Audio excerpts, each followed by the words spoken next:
Hey everybody, RC here. Thank you so much for the warm welcome on the First Shot School thing. Really appreciate it. On each of the pages of the site, we ask you whether or not we can help with any kind of tutorials that we can do here. So we got a person who called in and said, you know what? You can help. All right, I paid a company in Europe to design an Alton Marsh photography logo, and I don't know how to put it on my pictures. I just sat here on the desktop since I bought it many months ago. Can I help? Sure, let's do something. I asked him to send me the pictures, and they're all here. He's got a bunch of different logos. He's got an AI, he's got some PNG files, and I'm looking at the dimensions here. I've got to make this a little bit bigger here. And he does have an 8,000 by 5,000 version that's black. So let's go ahead and find that one. That's the one that I would do. First step, Alton, grab that one and open that one in Photoshop. Now, I'm going to drag it right here to the right of my open window. Don't drag it on top of a picture. Drag it to the right. Open that in itself. So step one, use the marquee tool. There's the marquee tool right there. Step two, drag out to the outer boundaries of that one logo. Don't let go of the mouse, hit the space bar, and you can move that selection until you get to the very edges. Once you get there, then go over to image and then crop.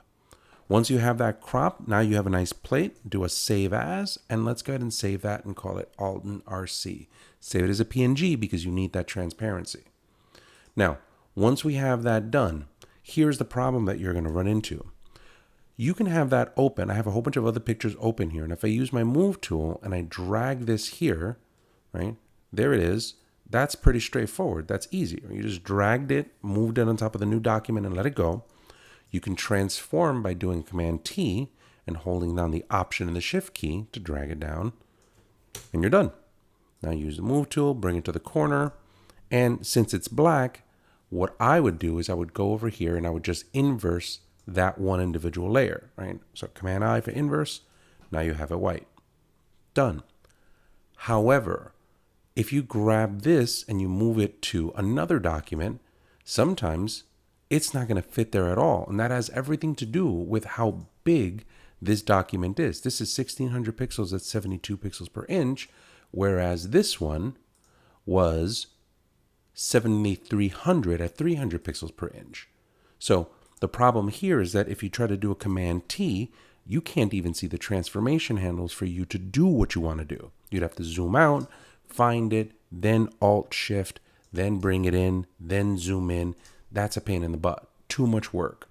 So instead, what I would have you do is instead of doing it the way that we just did it, right here, I'm going to get rid of that. And what I want you to do is I want you to take this logo and I want you to save it somewhere very specific for you to use it. We've already done that. The second thing is just to go to File and Place Embedded. From there, you can select the logo, and it doesn't matter what size that picture is, it is always going to fit within the confines of the document. Now you can Alt-Shift, grab it, bring it there, transfer it down, move it over to the lower right. It's black, Command-I, you're good to go. If you want to do that with something that's low res, right, I'm going to zoom this one in here so you can see, right? I'm going to go to File, Place Embedded, same spot, right? Go to that same logo. It's huge, didn't work before, but look, it fits within the confines of what we want. Alt, Shift, hold it down, drag it to where you want it, bring it over here, drag it to the lower right hand. It's black, so I'm going to do a Command-I.